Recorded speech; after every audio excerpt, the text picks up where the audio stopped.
Welcome on back, everybody, to the All Aussie Rules Footy Podcast. This is episode 30. This is our round 13 preview episode. We're already up to round 13. We're flying. We're fully into the bye rounds. This will be week 2 of the bye rounds.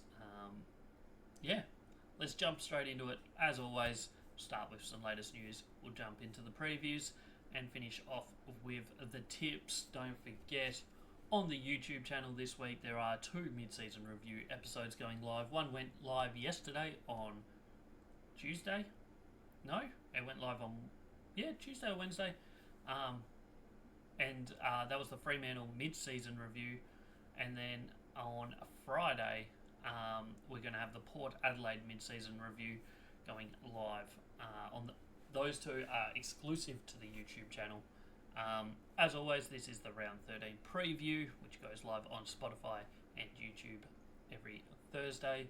And then there will be the review episode, which goes live on Monday on Spotify and YouTube.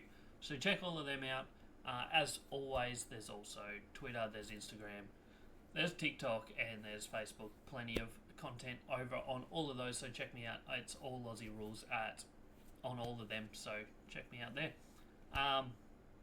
Don't forget to like, comment, subscribe, all of that fun stuff. Let's jump straight into it. Latest news. I don't know if there's anything too exciting in the world of football. The main news story, I guess, this week was the Harley Reid and I went to call him Sean Darcy again. Sam Darcy suspensions, which were the top 2 picks in the Rising Star Award.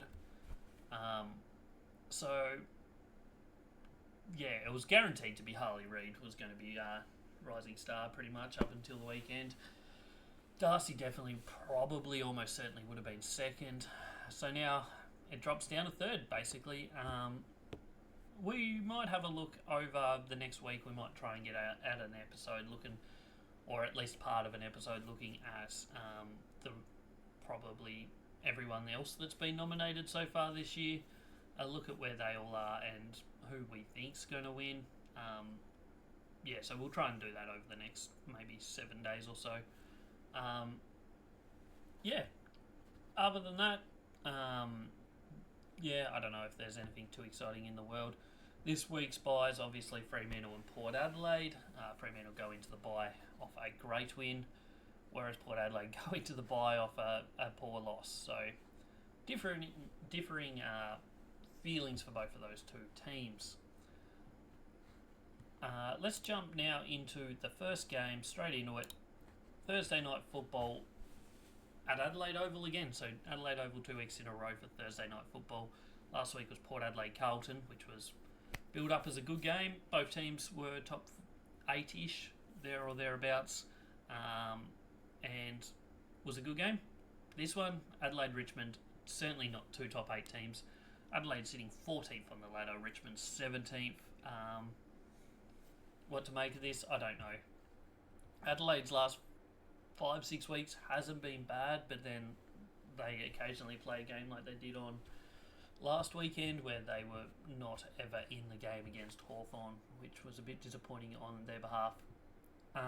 Looking at these 2 teams quickly, their historical form against each other. I'll get the words out eventually.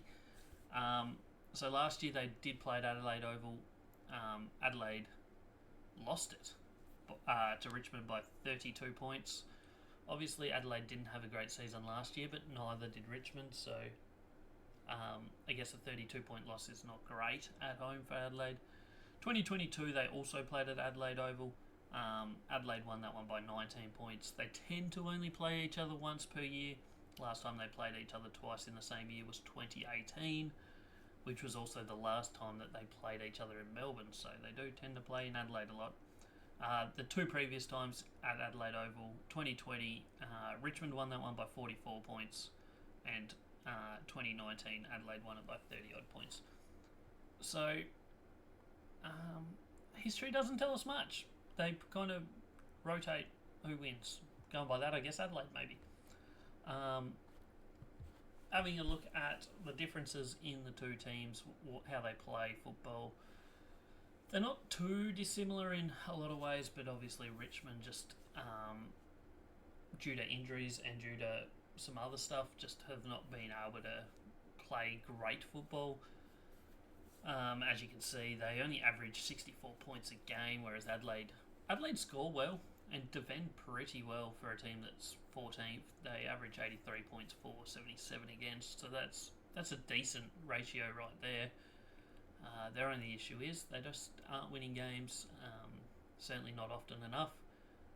Richmond, they score very little, they concede quite a lot, but their last 2 weeks have certainly been an improvement. They have played well against both Essendon and Geelong over the last fortnight, so things are slowly tending upwards for the Tigers. Forward efficiency, they're two of the worst teams in the league, ranked 15th and 17th, so I don't expect to see any outstanding skills in that department. Inside 50 count, Adelaide are dead level, so differential, they tend to be even. Richmond, however, are minus 15 per game, so they tend to give up a lot of inside 50s throughout a game, and that will probably be what we see again, no doubt. Disposal efficiency, Adelaide are pretty good at it, Richmond are not. Clearance, both teams struggle a bit, but you'd imagine Adelaide would have to win this. If they can't win the clearances against Richmond, then they probably should just pack up and go home. Tackle differential, both teams are pretty low on that as well, so I don't know if we'll see a high intensity, hard hitting game, which will probably mean that a team like Adelaide, who typically have a very good disposal efficiency, will probably cut them to shreds. But then the interesting thing will be, will they be able to convert it? Because they do struggle converting when going forward. So we'll see how that plays out, but it's hard to go against Adelaide in this. Richmond, just even though they have been better over the last fortnight, I still need to see more from them before I would start picking them to win a match. If we then jump into Friday night football, we're going to have the Doggies versus Brisbane. We had the Doggies last week on Friday night footy. They played against Collingwood at Marvel Stadium and won. This week they get Marvel Stadium again on a Friday night against the Brisbane Lions. Doggies sitting 11th on the ladder. Their last month has certainly been an improvement. Brisbane sitting 13th on the ladder. I won't say has been an improvement, but they're up and down so far this year. They do obviously have a lot of people out with injuries as well, long-term injuries as well, so there is a little bit of a forgive for that, but we'll have a look at the history of these two teams. Last year they did play each other at Marvel Stadium in round 3, which the Doggies won by 14 points. Obviously the two teams are going different than they were last year. Bulldogs probably slightly better than last year. Brisbane certainly not doing as well as last year. 2022 they played at the Gabba. Brisbane won that one. 2021 they played each other in a semi-final up at the Gabba, and Brisbane won that. Bulldogs won that by a point. Obviously they went on to the grand final and lost in 2021. So they've only played each other at the Marvel Stadium 3 times since 2017, and the Bulldogs have won all 3 of those, which is a positive sign for the Doggies. That's all I can see from that. Looking at the numbers, Brisbane's numbers aren't bad. Scoring-wise, predicted score-wise, somehow they're just not converting it into wins. Their accuracy is pretty low. Their forward efficiency is pretty low. They get the ball forward very well. Both of these teams tend to. They're the number 1 and 2 ranked teams in inside 50 differential per game. Clearance-wise, they're both very good as well. Bulldogs ranked 2, Brisbane ranked 6th. So I think we'll probably see a fast-flowing game, especially at Marvel, which tends to favour the Doggies playing at Marvel, getting that free-flowing game. The only time that it's the main time, at least in my eyes, that it's kind of broken down, where they looked like they were moving the ball very well, was against Essendon, where they got the ball out of their 50. They'd get the ball to halfway to almost to the forward 50 and then just turn it over, either through bad decisions or poor disposal efficiency, I guess. So it'll be interesting to see how that plays out. It should be a fast-flowing game. I would imagine pretty high scoring. I think the winning team will probably score about 120. Losing team probably about 100 is how I see this one. Brisbane did have a high-scoring game against Collingwood at Marvel Stadium last year, so they certainly tend to be able to do that. Last year's game between these two teams was not high-scoring at Marvel, but I'd be very surprised if this one wasn't at least one of the teams making it to 100.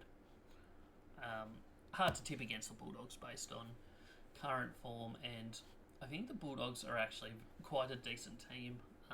They've obviously had their ups and their downs this year. It was only a month ago that a lot of people were asking for Bevo's head, whereas now he's won a few games and a lot of the pressure is off.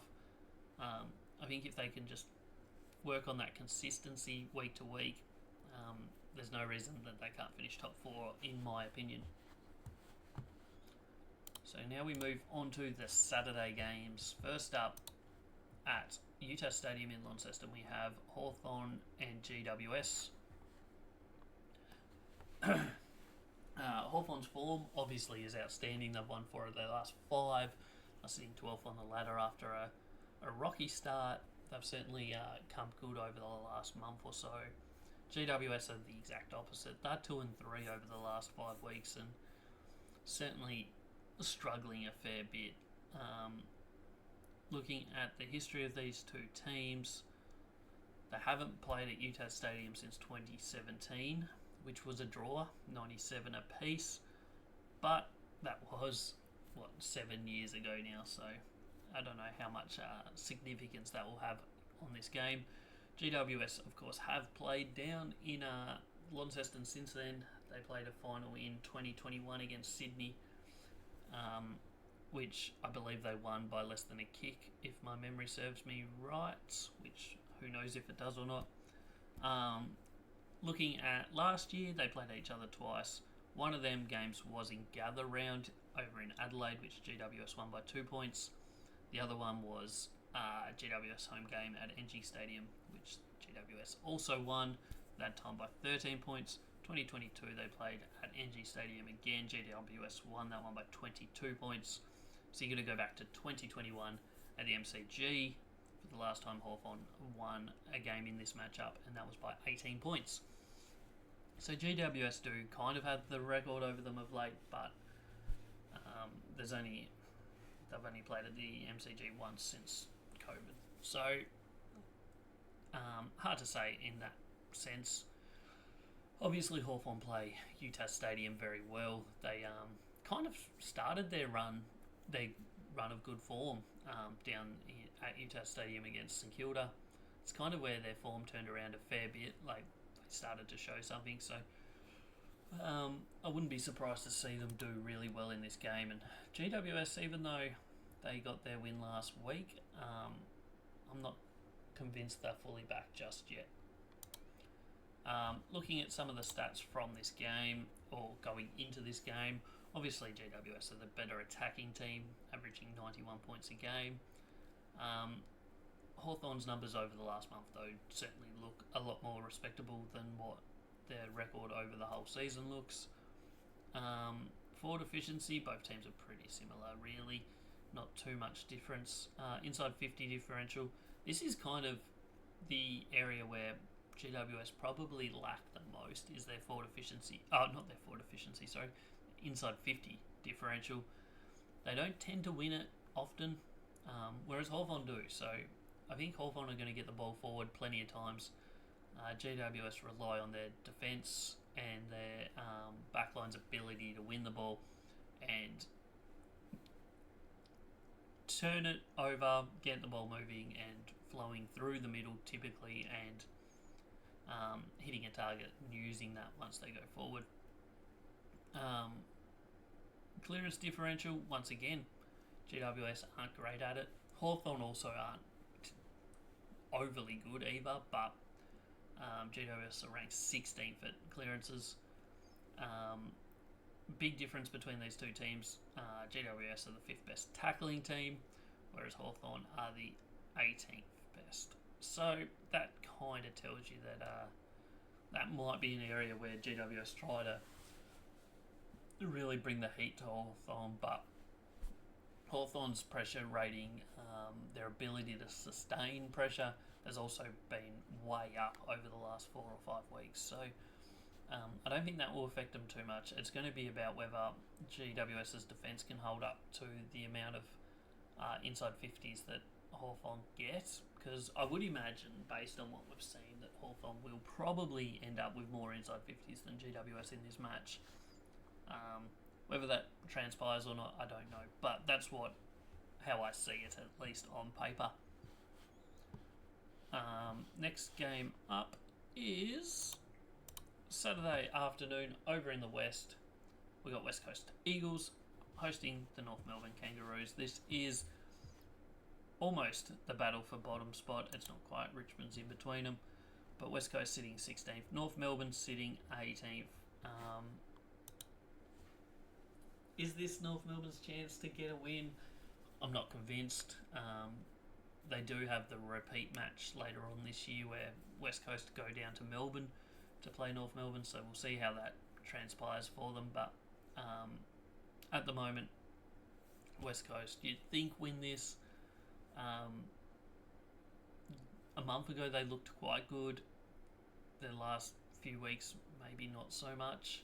They were good against Essendon a couple of weeks ago, but then obviously 2 weeks ago they got absolutely smacked by Adelaide in Adelaide, and then last week they were okay, but they lost to St Kilda, who certainly haven't been setting the world alight with their ability to win matches this year. So I don't know how to read that one.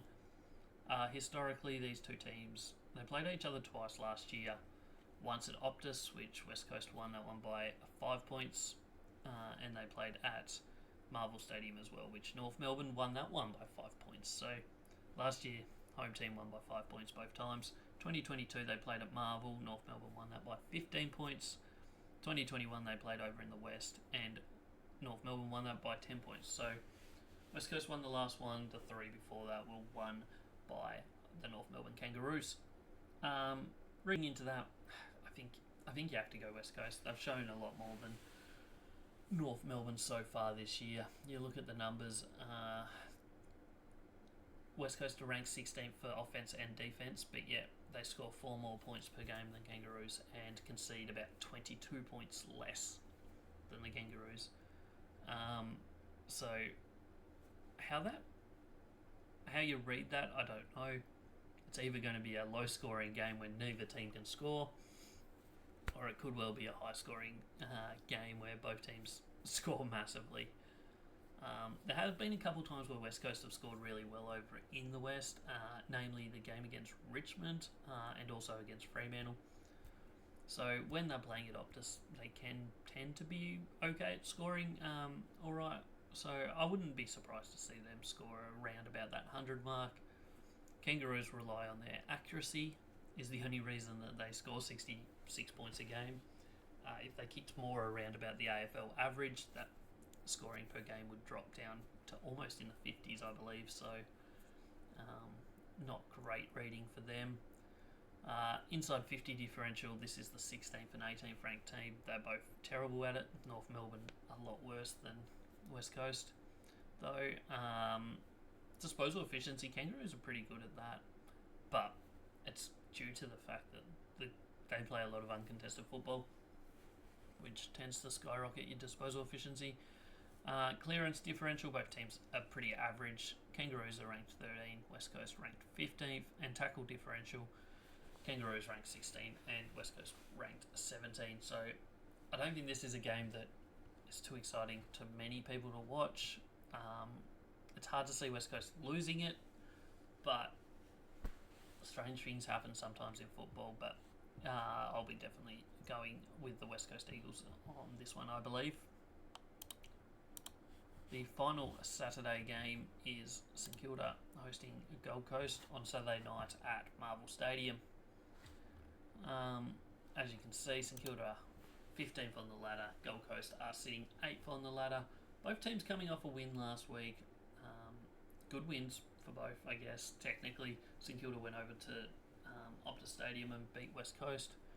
Gold Coast hosted Essendon up on the Gold Coast and got the 11-point victory. Gold Coast is still yet to win a game away from Queensland. Oh no, they have won games away from Queensland, sorry. Yet to win a game that isn't their home game, because they did win the 2 games in the Northern Territory. But so the 7-0 in home games, the 0-4 in away games, plus they also lost in Gather Round, which was obviously a neutral game against I think GWS. Was it GWS? That's what it is in my head. Whether I'm right or not, I don't know. So yeah, interesting times for Gold Coast. If they're going to win an away game, this is probably it. As good a chance as you're going to get. Marvel Stadium against St Kilda. Looking at the history of these two teams, they did play each other twice last year. The first time was round 4 at Marvel Stadium, which St Kilda won by a handy 53 points. They then went up to the Gold Coast later in the year, which Gold Coast won by 26 points. 2022 they played at Marvel Stadium and St Kilda won that one by 26 points. I could totally do maths. 2021 Gold Coast lost to St Kilda at PFS on the Gold Coast, and same for 2020 when they did the same, lost to St Kilda up on the Gold Coast. So looking at that, St Kilda probably have a much better record than Gold Coast over the last 5 or so years. Everything points, I guess, in that regard that St Kilda are going to have a chance in this, based on the fact that it's at Marvel Stadium and Gold Coast have not played away well at all this year. Comparing the two teams, obviously St Kilda's biggest issue is getting points on the board. They average only 72 points a game, whereas Gold Coast averaged 91. That's going to be a massive area in this game. Whether St Kilda can actually score enough to beat a team and beat a team that's pretty good at offense. Like, Gold Coast are going to score. Whether sometimes Gold Coast do concede a bit more than they would like, but you know that most times they're going to score offensively. Forward efficiency, both teams are pretty average, ranked 13th for St Kilda, 16th for Gold Coast. Inside 50 differential, Gold Coast are really good at that, whereas St Kilda not so much. Clearance differential, St Kilda are very good at the clearance game. Well, not very good actually, they're both about the same. I've just read that completely wrong. So both teams are very similar in clearance game, if I know what I'm talking about. Obviously I don't. So I don't see that being an advantage for either team.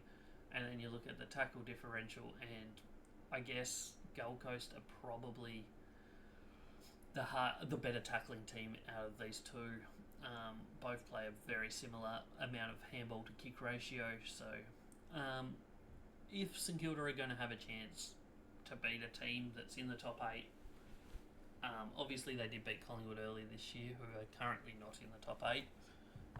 But you look at St Kilda's wins this year, they haven't beaten much, to be honest. They beat Collingwood, but outside of that, their other 3 wins have been, I think, North Melbourne, West Coast and Richmond, if my memory serves me correctly. So they need to start beating teams, and they need to win games like this. If they don't win this, then you can put a line through them for the year, if you haven't already. Gold Coast, this is the kind of away game they need to win. Also, just due to the fact that they haven't won an away game. Yes, they're 8th on the ladder. Times are looking alright for them. But if they were to lose this, they're 7 and 6. They'd probably drop out of the 8. And you just got to question whether they can actually win any away games, because you're going to have to win a couple to get a final spot probably. And you're definitely going to have to win some if you want a home final, which Gold Coast obviously would want. So that's that game. Hard to pick either side. both teams have positives and both teams have a lot of negatives. We move on to Sunday afternoon. We've got Sydney hosting Geelong. What to make of this game? It's at the SCG. Sydney are obviously first on the ladder, sitting 10-1. Geelong, they'd lost 4 in a row, dropped from first down to third. They did win last week against Richmond, so a little bit of a glimmer of hope, but beating Richmond is not the greatest accomplishment this year. Most teams are doing that. However, Sydney is the one team that didn't manage to beat Richmond, so you never know. Read into that what you will. Last year they did play at the SCG in round 16 and it was a 54-all draw. Obviously last year both of these teams were worse than what they are this year. Sydney were a middle range team. They just snuck into finals and lost week 1 of the finals to Carlton, and Geelong missed the finals, so don't know too much about that, but they were still solid team, middle range team. They also played round 6 down in Geelong, and somehow Geelong won that one by almost 100 points. That was 130 to 37 in a dominant display. And then 2022, they obviously played at the MCG in the grand final, which Geelong absolutely smoked Sydney in that as well, 133 to 52. So you've got to go all the way back to 2022, round 2 at the SCG for the last time Sydney beat Geelong. They won by 30 points that day. 2021, they also played at the SCG, and Sydney won that one by 2 points. So they haven't lost in Sydney against Geelong for quite a while. In fact, 2019 was the last time they lost to Geelong in Sydney. However, they did draw last year, but just based on form, you have to go with Sydney here. Geelong have just really dropped off over the last month or so. Offensively, Geelong have dropped quite a lot. They were averaging over 100 points per game about 5 or 6 weeks ago, are now down to 93. Defensively, they're conceding quite a bit at 82 points a game. Obviously, that was kind of blown out a little bit a couple of weeks ago against Gold Coast when they conceded 150, but still not great. Sydney just dominates everything, really. Their midfield is just really, really dominant, and it's hard to see a world where they don't dominate Geelong. The Geelong midfield is probably certainly not their strongest point of their game, so it's probably an area where Sydney will look to absolutely put them to the sword. They play SCG very well. You look back 2 weeks ago when they played Carlton at the SCG. After like halfway through the first quarter, one of the most dominant displays you'll see of football against a team that's also in the top 8, maybe top 4 potential team. They tackle well, they get the ball forward, their midfielders all kick goals. Heaney's averaging 1.6 goals per game, Warner's averaging 1.7 goals per game. I think Gordon's at around about that goal a game as well. Grundy's dominating. Their backline's doing really well. Their main issue is their forward line, but with their midfielders kicking as many goals as they are, it hasn't really affected them too much so far. So it's really hard to go against Sydney based on all of that. We then go to a Sunday night game, which typically a Sunday night game is not something I'd get too excited about. However, Monday public holiday for the King's birthday allows us to, I guess, enjoy it a little bit. And it's a big game. Essendon Carlton. Essendon's sitting second on the ladder, Carlton sitting 5th. Maybe the biggest game these two teams have played in quite a number of years. I think they played a finals game. Have they? Did they play a finals game against each other or not? 10 years ago? Don't know. But certainly the biggest game they've played against each other in a long time. Some reason, don't ask me why, but this is a traditional game. They play this on King's birthday / Queen's birthday eve. every year, or at least for the last couple of years. This will be the third time they do it, I believe. But prior to that, still, they typically only play each other once a year, which is very strange for two Melbourne powerhouse teams. But that's just how the schedule apparently works. Looking at last year, they played this game. Essendon won that one by a comfortable 34 points. And last year, Essendon at this point last year were in the finals, and it was just a little bit after this. I think it was around 16 or 17 where they kind of fell apart. 2022, Carlton won this match by 26 points. Obviously, these two teams only ever play each other at the MCG, so in fact, even during COVID years, they only played each other at the MCG. Carlton had won 3 in a row before last year when Essendon won. So Essendon last year probably got some confidence from that. Before that, Carlton were the better team out of the two, head to head. Essendon just keep getting the job done mostly. They didn't manage to quite get over the line against Gold Coast last week up on the Gold Coast, but they played very well. Carlton, they've had a couple down games, but then their last week was outstanding when they beat Port Adelaide with flurry in that last quarter. Carlton obviously score very well, but don't defend quite so well. Conceding 87 points per game is certainly a concern for Carlton. They need to kind of tighten that up if they want to push towards a top 4 spot, in my opinion. Inside 50s, Essendon kind of dominate that area of the game. They're also very good at clearances, whereas Carlton can be good at clearances, but also have games where they just get beaten. Tackling, mainly Essendon dominate that as well. So looking at stats, Essendon probably on the most part look really good. It's just going to be a matter of whether they can stop Carlton from scoring heavily, and probably vice versa too. Whoever's defence does better is probably going to win this game, just due to the fact that both teams can offensively do pretty well. The biggest issues for both teams, I think, mainly Carlton, is locking down the opposition. It'll be interesting to see the two Mackay brothers go against each other for the first time. Will they match up on each other? I would imagine they will from the first bounce. There'll probably be times where they rotate a bit, but I'd imagine they'll go to each other at the start. So it'll be interesting to see who wins that matchup.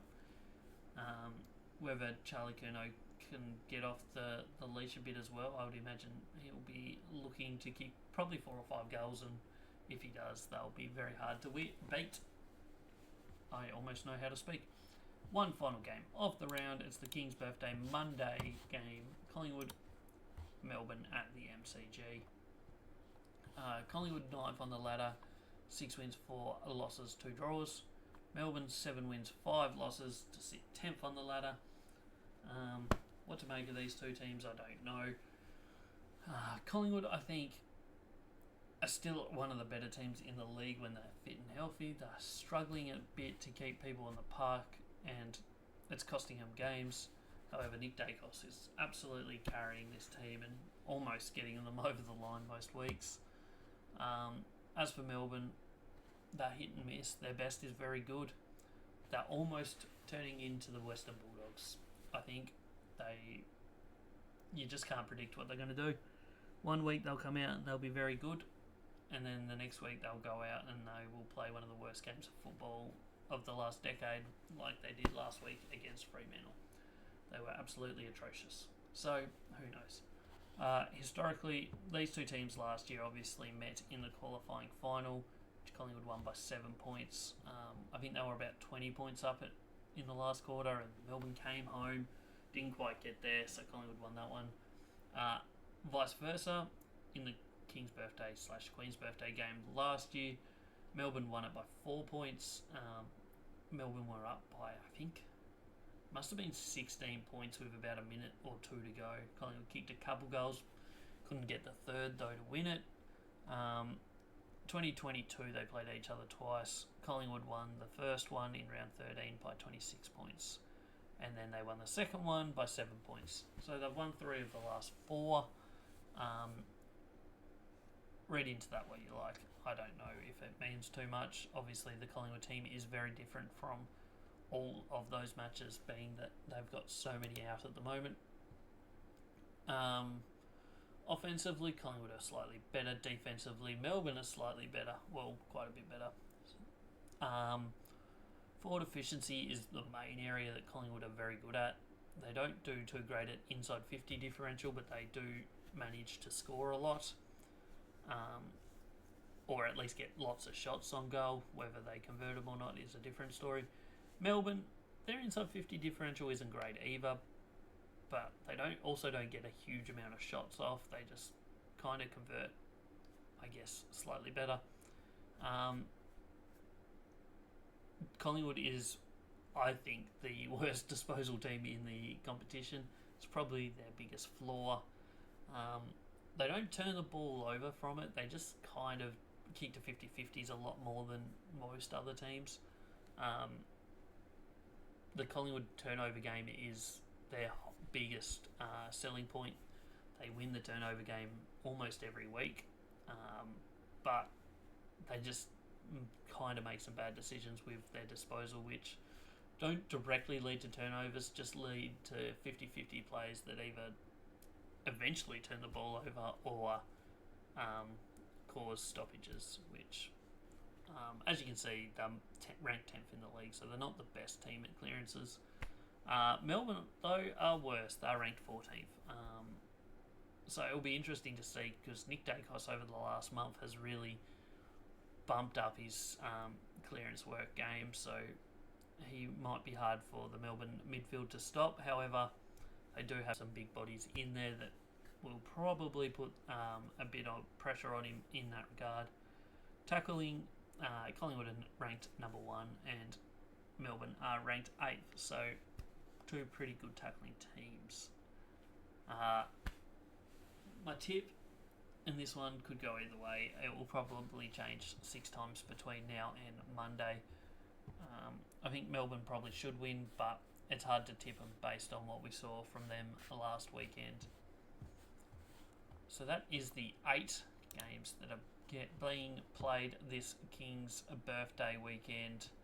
We'll now have a quick look through my tips for the games. Leading off on a Thursday night, I have Adelaide beating Richmond by 27 points. It's impossible to tip Richmond at the moment, in my opinion. Friday night, we have Western Bulldogs beating Brisbane by 20 points.